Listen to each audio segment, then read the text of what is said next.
So many questions, yet so few answers. It's a question that's been asked for thousands upon thousands of years. Not necessarily since the dawn of time, but definitely before the dawn of language. Does God exist? Does a God exist? Do multiple deities exist? What does it mean for God to exist anyway? Is the supernatural part of the natural? Or is it a separate phenomenon entirely? Is it composed of perhaps, let us say, a separate substance altogether? Well, since the dawn of the ideology that is fascism, there have been these very questions. What religion is best suited to fascism? Do I have to be religious to be a fascist? Well, many questions of this caliber have been asked, yet very few have been answered. And that's what I'm here to do, to answer this very question. Is a certain religion compatible or incompatible with the philosophy that is fascism? Well, the thing is that there is one religion, and that one religion is more dedicated to the question of theism than any other. In particular, its emphasis on the unity of God. There is no such thing as a God, or gods, or polytheism, or any kind of weak monotheism. There is just one. A oneness that is God. And of course that religion is Islam. Islam more than any other religion. In fact, just Islam truly. Truly the only real religion to emphasize God as not only the creator of everything, but as nameless, as without a face, without a physical manifestation, not even called Yahweh as we hear it in Christianity and Judaism. But in this Abrahamic religion, the Abrahamic God has no mask but no face. In other words, God is an idea and an actuality, but it is not something put upon earth. It's not something giving a physical manifestation, as with Christianity's belief in the concept of the Trinity, that Jesus Christ himself was God, a manifestation of God in a human form. But Islam does not believe that. Islam knew Jesus as what he was, a Muslim prophet, but not the embodiment of God on earth. And when it comes to Christianity and Judaism, one, Christianity does indeed believe God to be manifested through Jesus, and Judaism does not. But unlike Islam, Judaism rejects Jesus, well, really in his entirety, but specifically as a prophet, any kind of prophet, and rejects him in any kind of spiritual sense. He was, in their own view, a false messiah, but with this sort of false historical link in contemporary American culture. You might have heard the term Judo-Christian values. People might phrase it differently. You might have been given the impression that Jews worship or appreciate or even do anything except to disrespect Jesus, but really, in their view, he was a messiah who preached everything except Judaism. And therefore, in their mind, he's a false prophet. They probably wouldn't call Jesus a preacher of Islam, they probably wouldn't call him a Muslim, but they would still say that what he was preaching was not the true word of God. That's their view anyway. But we're not here to entertain any ideas that relate to God on earth, or any of that kind of stuff.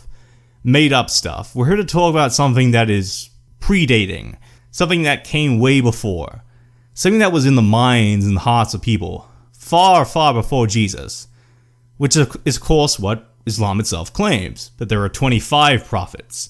Jesus was just one of the many Muslims who decided to preach this ideology, the word of God himself, and the unity of God, as one, whole, undivided, not dependent upon anyone else. Not Jesus. Someone who Jesus respected and believed in and tried to spread the message of, but not Jesus himself. So, since idealism is so, let's just say, conflated with theism, it's so associated with it, and likewise materialism with an absence of theism.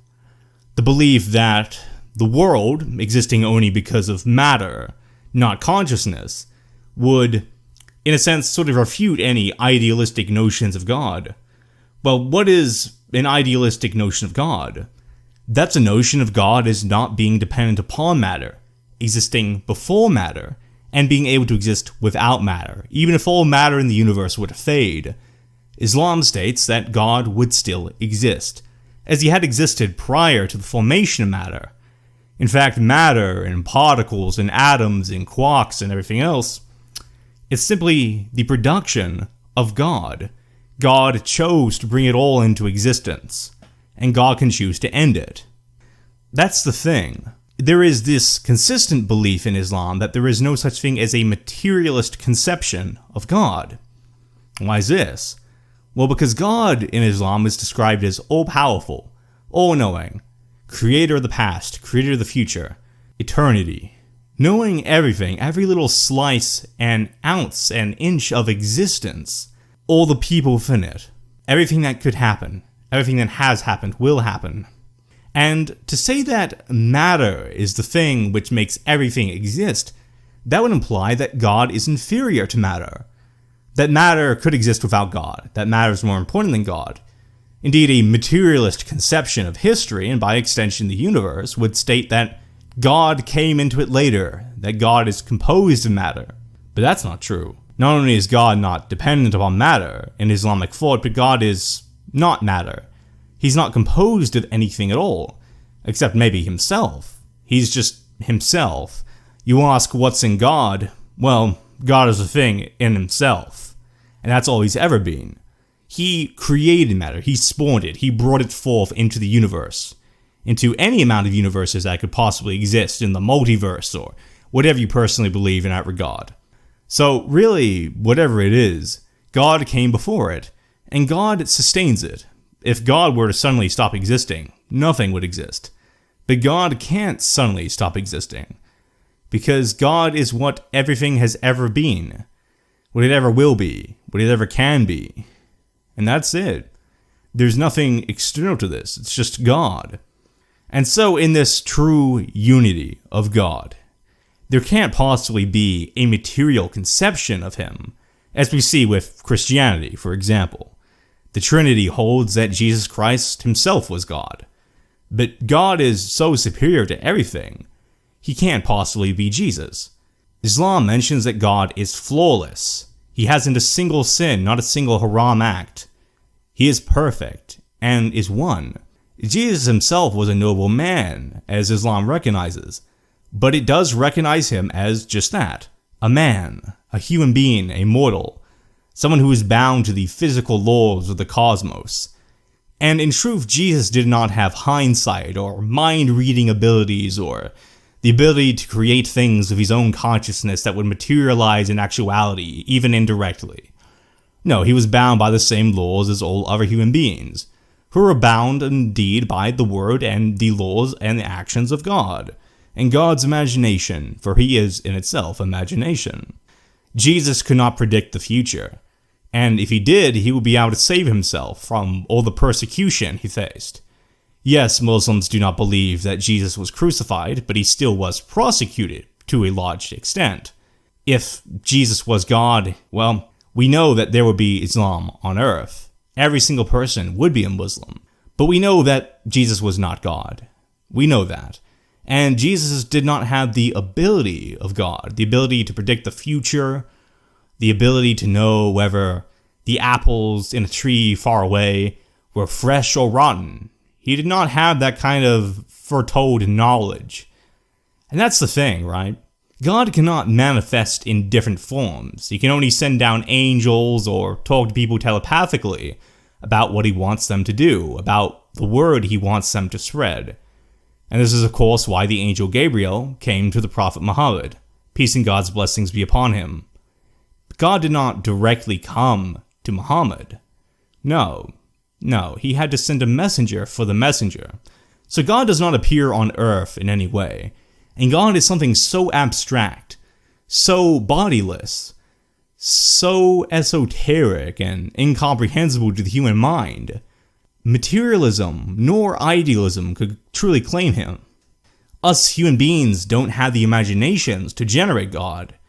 We don't have a way of viewing him before he actually, one day maybe, presents himself to us. That is, in heaven, of course.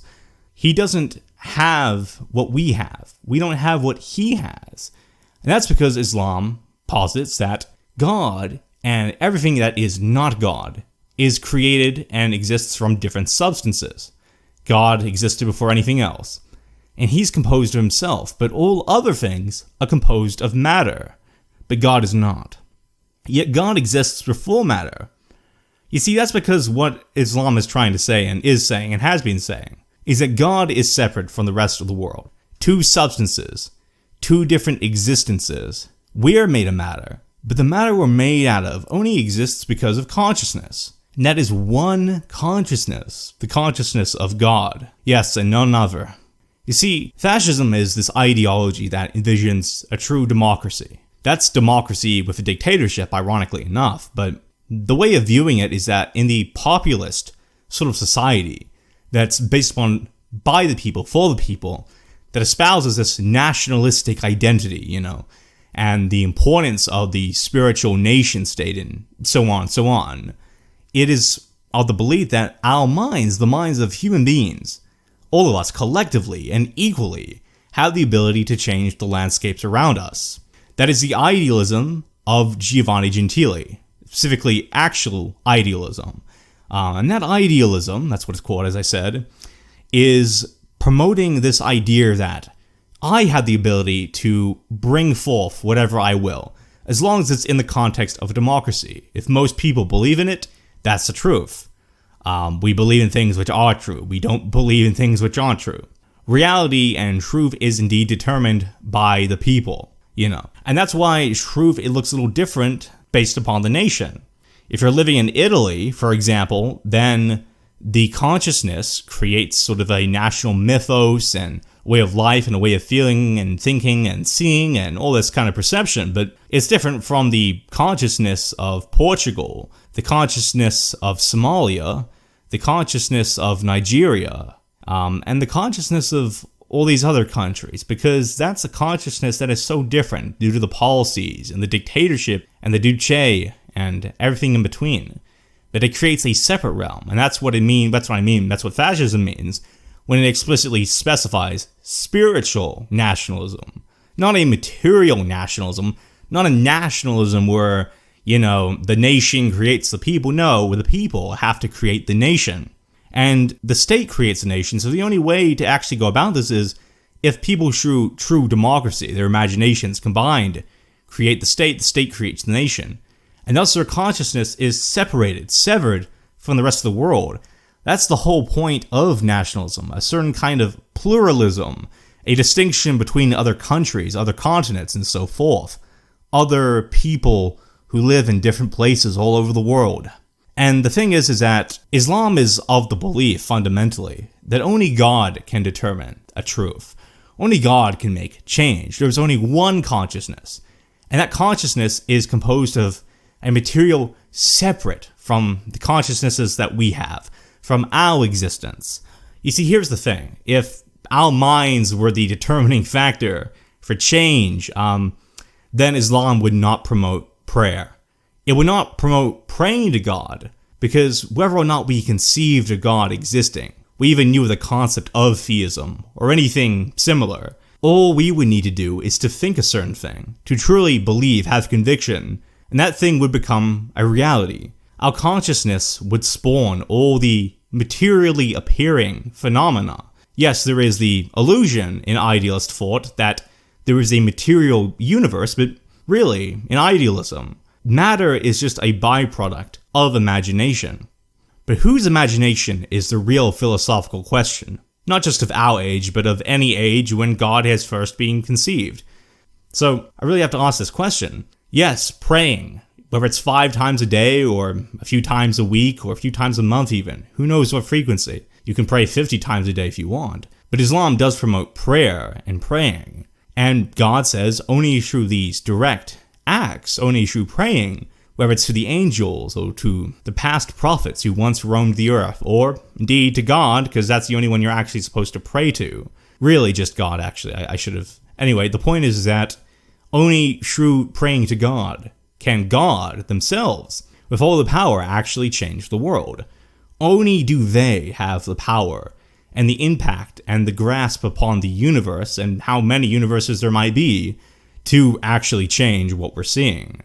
You can't do it without God, and this is of course why God sent down angels to all the prophets, peace and God's blessings be upon them, so they could show the way of the people, so that change could actually be made. And indeed, Islam has made a lot of positive change. The world has been completely different ever since it started.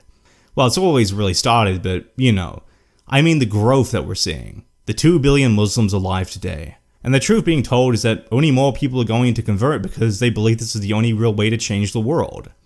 Perhaps it is. Well, that's the thing. That's what kind of differentiates it from fascism.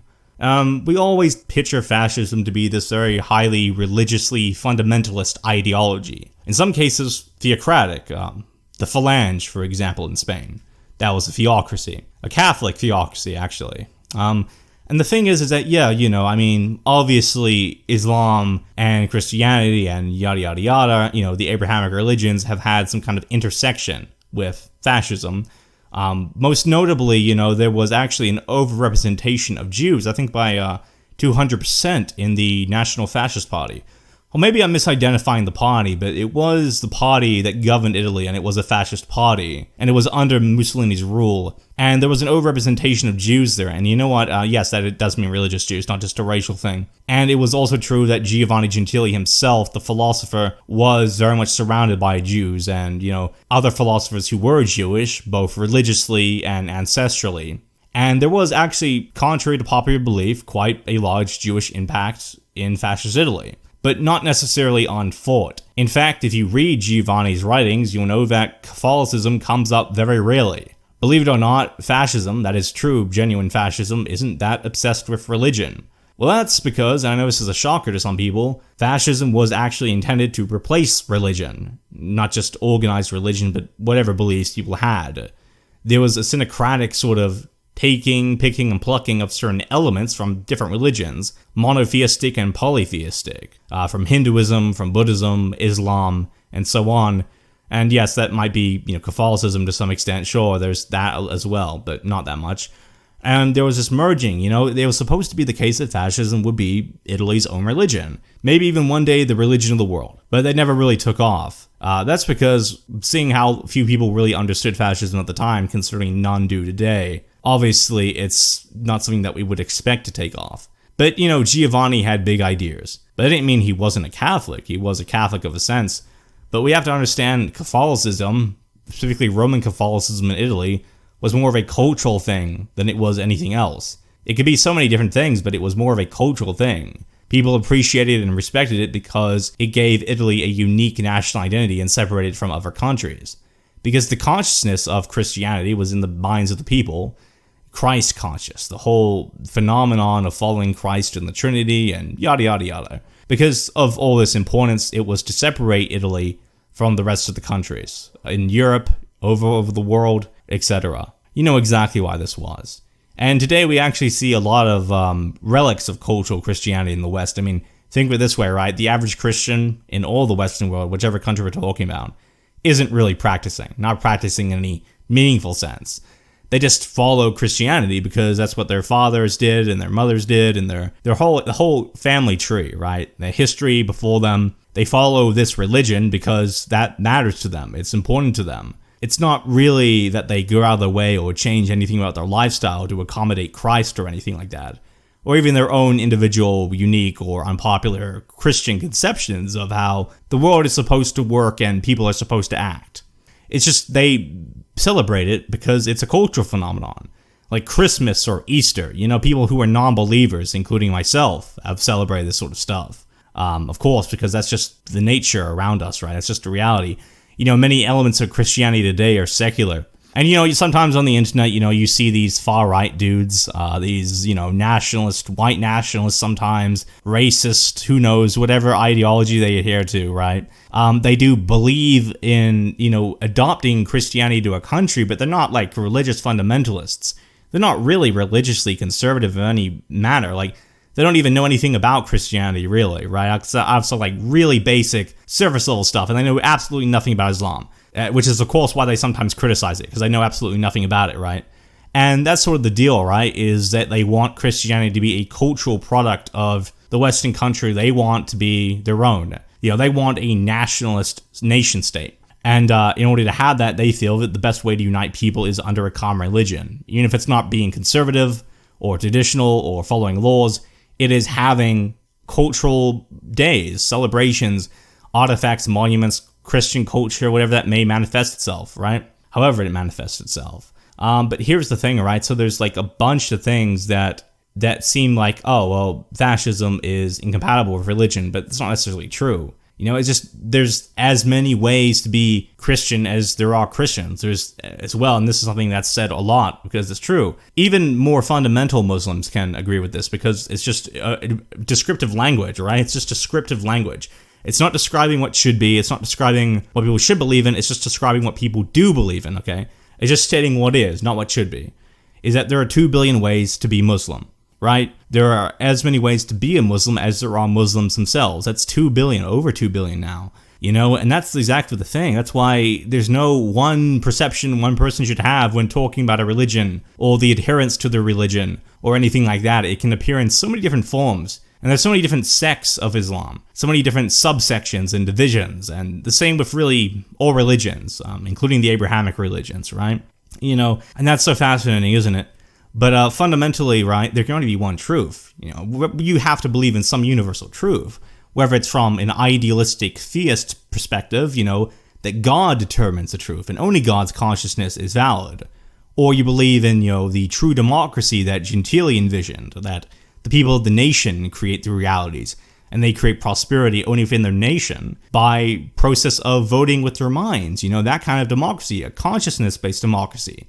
Or you believe in the, sort of materialistic, non-theistic view that nature and biology and science is the thing which determines what is and isn't right, and determines the truths of the universe. And that there is the kind of, Richard Dawkins, Sam Harris sort of type of talk that you hear often, not just from atheists, but in terms of descriptive language, people of every religion admit that this is the truth of the secular age, of our liberal democracies and so on, that there is just such a focus now on science that we've really kind of forgotten the gods, especially in Christian nations, when the average Christian is relatively secular and they don't take their religion that seriously. And when's the last time you've heard of someone ever quitting drinking or quitting smoking because they're a Christian?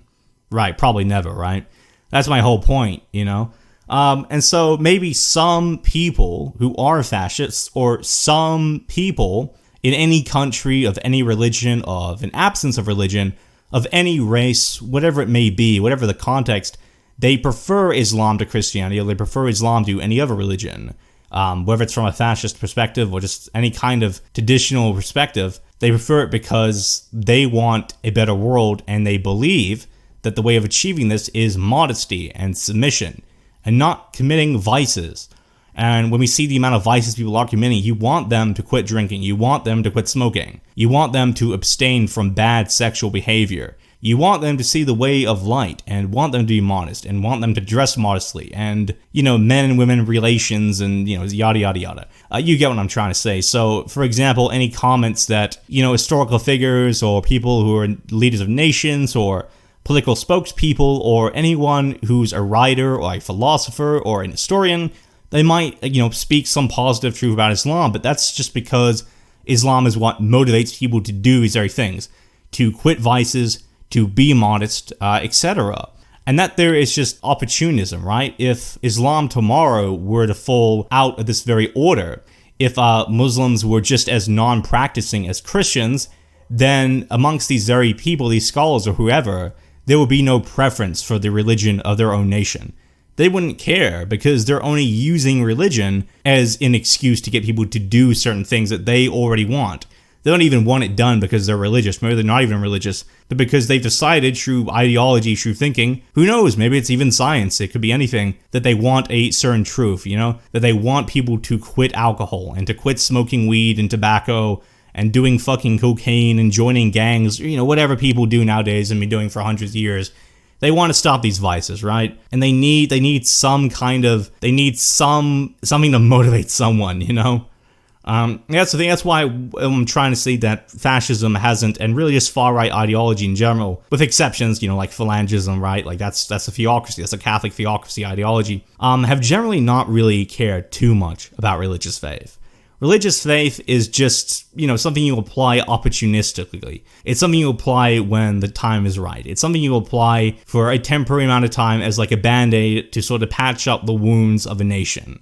And that's not to say that there haven't been fascists who genuinely believe, or who are deeply religious, or who are actually scholars, or emmons, or who whatever. But I'm going to tell you, right, I don't think there really is such a thing as a Muslim fascist. That's a stupid word that's thrown around, but you know what I'm trying to say. Obviously, that has nothing to do with fascism, but what I'm trying to say is that when you recognize that the fascist idea of idealism is different from the Islamic idea of idealism. Islamic idealism, God is the only creator of all that exists, right? There's just one consciousness, right? Sure, everyone is created from God's consciousness, but they're composed of a separate substance, and they're not powerful like God. Their consciousness doesn't shape the world. But in fascism, it's different. It's the consciousness of everyone equally, right? And sure, that might be the consciousness of God. That doesn't actually mean that God can't exist, but rather, in fascism, the people create God. In Islam, God creates the people. You get what I'm saying? And that can even be a certain conception of what God looks like, or is, or behaves, or thinks, or whatever, right? You can have that in fascism. You can have that in all these different ideologies. And you don't have to be a rightist. You can be a leftist, and you can still believe in the same thing. You can have your own conception of God. There actually is such a thing as non-religious theism. It's not uncommon.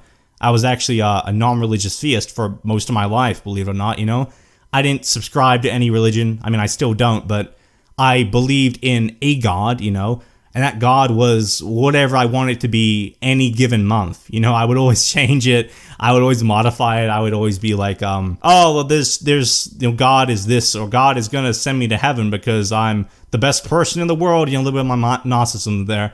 My Gnosticism, yeah. And, that's just ridiculous, right? Because I'm just creating God. God isn't creating me. I'm not really putting any effort into it. I guess I could be right, but I probably wouldn't be.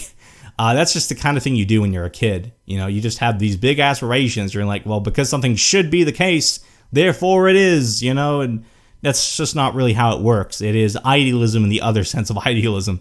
It is really just absurdly wishful thinking, right? We don't need to go there. We don't need to do that. But yeah, isn't that so interesting? And, you might know that there is actually this guy, he's the writer of the comic book series, The Umbrella Academy, Broadway. You might know that he was in this punk band, My Chemical Romance, right? Very famous band. I've certainly liked a lot of their music. And, they've also, Broadway has his own series, got a spin-off, right? The Umbrella Academy, a Netflix series, right? One of the most popular shows in the contemporary world, honestly. Right, so he's quite well known, right? He had this whole longer post, he was like many years ago. Who knows what he believes now? Maybe the same thing. But he was like, he's not religious, but he's a theist, right? And he says that God was in one time in his mind was like a worm. I think it was like a space worm or something like that. That's the thing, like his idea of God changed. God had this image, right? That's interesting because it's an example of someone creating God in their image as opposed to God creating us in his image, And Islam is very strict with this. We are created in God's image. He is the designer. We're not the designer. And this is why, of course, Islam says that all these other religions, all this stuff outside of Islam is all heresy, blasphemy. It's all haram to promote it and to believe in it. It's all absurd. Because it's an example of someone who's opportunistically defiling what Islam laid out. It's an example of people in modern times, or whichever times, deciding that they can create God, that they're the ones in power, that God is however they perceive God to be, And this is why you see all these images in Christianity and even Judaism of God having a physical figure, the man in the clouds, the big old bearded dude, right? That's like a weird stereotype of God. And like, even though, yes, the Bible, the Old Testament, the New Testament, I don't believe, at least according to my knowledge, I haven't really researched these religions. I've only researched Islam, but I don't think it ever depicts that kind of God, right? In the scripture. But I will say, right, that you constantly see Christians and Jews depicting God in this sort of manner, right? Or in some manner, right? Some manner whatsoever. But Muslims never depict God that way. That's because God is outside of the human imagination. God isn't subject to idealism. God is idealism. God is that consciousness. God is the creative one, is the creator. And that's the whole point of Islam. It's a submission. It's understanding that there is a truth beyond us. We can't just create the truth, okay? We have to look for it somewhere else. We have to raise ourselves up. There is a kind of spirituality there. And ironically enough, people always thought that fascism was the end game, right? It's the most spiritual political ideology there is. But fascism and in general a lot of right-wing thought is really opportunistic or something that is a product of its time. It's not something that even promotes itself to be eternal, to take people towards eternity, towards heaven, or towards whatever. No, dude, it's really grounded in cultural times. And we see this shit all the time. We see this jazz constantly with so many ideologies, right? Nationalism, like that, it's not biological and it's not religious either. Nationalism is socially constructed. This is something fascism not just admits, but takes pride in, right? The people construct the nation. Nations haven't always existed. Some have existed for a few dozen years, a few hundred years, some a few thousand years, but they've come and gone, and they've only lasted a microscopic portion of all human history, and especially tiny when we compare it to the whole history of the universe, of Earth, and even before that, the Big Bang, and so on. It's tiny. It's a product of its time. It's nothing that goes beyond that. That's what people don't understand. You got to tell them that, but they just don't understand it all the time. But Islam is that one true faith, that one ideology, that one philosophy, that one religious truth that says, maybe we're not the ones to determine this, right? Maybe as opposed to human beings figuring out, oh, is this right? Is this moral? Should I do this? Should I do that? Should I live one lifestyle? Should I live the other? Maybe you need to put your hands in something bigger than yourself, more important than yourself, God. And even the Prophet Muhammad himself, peace and God's blessings be upon the man, was haunted when he first learned about Gabriel and the truth and the words spoken that later made up the Quran and all these verses that came to him. It's because he knew there was something external to him.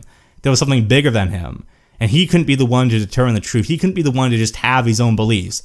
He couldn't just look at the pagans and the polytheists which populated back then Saudi Arabia. He couldn't just say, those are bad, and thus me being not that is me being better. No, he had to submit himself to something higher. That's God, man. That's God. And that's, of course, why he's such a wonderful man and such an interesting person. Because no one in the world has spent so much of their life, no time in history, dedicating themselves to something so much higher than them, realizing that they're not the ones who can determine the truth. Muhammad himself was someone who was in a state of worship. He was in a state of praise. He was in a state of admiring something that told him the truth, led him the way, showed him something objective. He didn't rely on wishful thinking or what he wanted to be the case. He just understood the descriptive, already established reality, something that's been established since forever, really. And he worked towards making other people aware of that, with no benefit to himself. Now that's amazing, selfless, and just a epic story. And I think that when it comes to all these ideologies, people need to understand that they're temporary, right? One day fascism could fade from the public mind. Not that it's really in the public mind now, or anything like that. Especially when we talk about what actually is fascism, not what people simply perceive it to be, or the word, or whatever. But things come and go, One thing people will say, Muslims will say, is that God is eternal, Now, here's the thing, right? There's also another thing that really distinguishes Islamic thought from fascist thought, something that makes it incompatible. And that is that, and many Muslims, both devout and liberal, will say this, right? This is just a common accepted truth. God hasn't revealed himself to the people because he wants the people to truly believe in him without, this objective evidence of God coming down to earth. Firstly, God doesn't have an appearance, right? God is this consciousness that has always existed. God is not this, within the human mind, abstraction, construct. No. God is something much more important than anything any person could ever attribute to it. Now, what I'm saying and what this is pointing is that, God doesn't reveal himself, not only because he can't, because what would he look like, right? But God doesn't reveal any direct signs of him, right? He's not even going to reveal the angels, right? Except for to a few people, right? Where no one else can officially verify it happened and, all that kind of stuff. Because it's like, you actually want to believe in him based upon the truth. You want to actually understand that there's something higher than yourself. You don't need that definitive concrete evidence. You need to understand what is the truth. You need to understand what is moral. You have to be given the signs of God, which is of course why the Quran exists and the Hadith and everything else. You have to understand the truth, right? But you have to come to it on your own. And this is of course why Islam and Muhammad himself said that there is no compulsion in religion. Everyone's free to choose and to be, whatever. They're free to be a Christian, they're free to be agnostic, whatever. But they have to come on their own will, show their own volition to the truth. That is Islam, right? And, as you might have guessed, no, yeah, I'm not a Muslim, I'm not religious, I've never been a Christian, I've never, The thing is with me is that, I don't know the objective truth. But I know those who are coming to this truth understand that truth is higher than them. They're not creating the truth, they're submitting. That's what Islam is all about, and that's why it's quite beautiful. I think that the real truth of the matter is that fascism is this, you gotta, it's compulsory, right? That's the whole thing. It wants to reveal this truth to you. It's beating you over the head with this truth. And some might say for good reason, because, fascism is inherently paternalistic, right? And it actually has this philosophical idealist view on it, right? Gentile specifically says that because the world is, or at least the nation is, a true democracy, then the consciousness of the people determine its laws. And that's not authoritarian in the traditional sense, in the sense that you're forcing someone not to live how they want to, because everyone is one, right? It's all one, it's all oneness. And ultimately, that's the whole point of true freedom in fascism, because it's saying you have to bow down to something that, you're not just, it's a collective. Everyone's a collective. There's no individuals. You have to truly reform. You have to, abstain from certain acts or do certain acts or whatever it is, because you're not just one person. It's about the nation. It's about the team. You're hurting other people directly by not doing this, because you're all one. You're all part of the same imagination. Like sharing a dream with other people, right? Life is basically a dream in fascism, right? That's the actual idealist way of viewing it. And that's so different from Islam, where there's no compulsion and there's no paternalism, and it's about someone through their own volition coming to something, because Islam recognizes that no, people are not attached, they're not one, there are individuals, but God did create those individuals, and God is the only person you should be worshiping and doing anything for. So, the truth being told is that, is Islam incompatible with fascism? Is Christianity compatible with fascism? The truth being told is that historically, these religions were just applied opportunistically, as I've said. You can be whatever you want, and I can't deny you being that thing. But you can't say something fundamentally different about God. You can't believe in a different kind of God while claiming to be a Muslim. No, you can't believe in a materialist conception of God, or even an actual idealist Gentilian conception of God. That's impossible. You have to believe in God the way Islam has always described it to be, and all the Muslim prophets have described God to be. And that's just the truth. So the thing is, when it comes to religion and to any religion, ultimately it's up to the individual to decide. But the reason that nations and statesmen and so on, leaders, promote a certain religion is just because that's what separates the consciousness. That's what strengthens a nation in their own view. Nowadays, a lot of people are coming towards religion. Mostly Islam, but it could be any religion, right? And I know that a lot of these, rightists in real life, whatever's on their social media page, whatever it is, right? On Twitter, on whatever, they like to pride themselves on their, being a devout Christian, right? But they come to Christianity because they've already agreed with these beliefs. They're like, I don't like degeneracy, and I don't like sleeping around, and I don't like, they're serial monogamists, or they're against like this or that or whatever, right? Their idea of witchcraft, their idea of, whatever it is, right? And basically the problem is that they've already agreed with this because of their own views.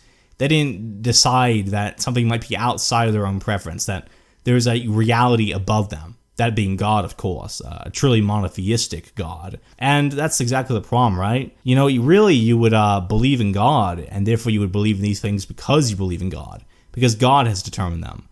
But most of the time, I'm just seeing these people, let's just say, grapple towards Christianity, and in some cases Islam, because they already have these beliefs established.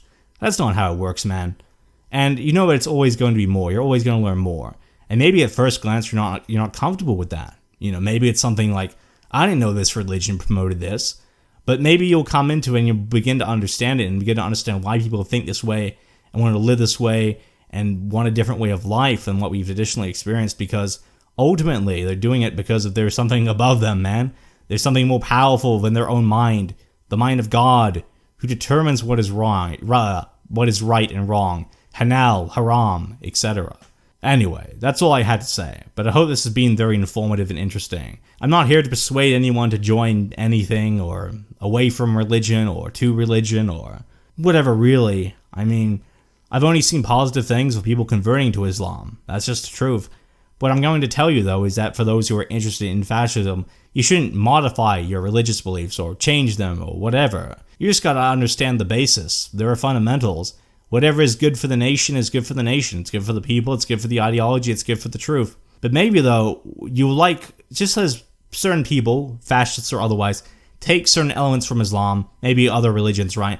They put it all together, they take what they really like, and they create something new with it. Maybe fascism isn't the end goal. Maybe it's not the end of history. Maybe it's not the lost ideology. Maybe there's something above it. Maybe in your investigations into fascism, your studying of it, your liking of it, your whatever, in relation to it, you spending time focusing on it and keeping it in your consciousness, maybe one day you'll find something even more. Maybe a truth even much higher. I mean, who knows?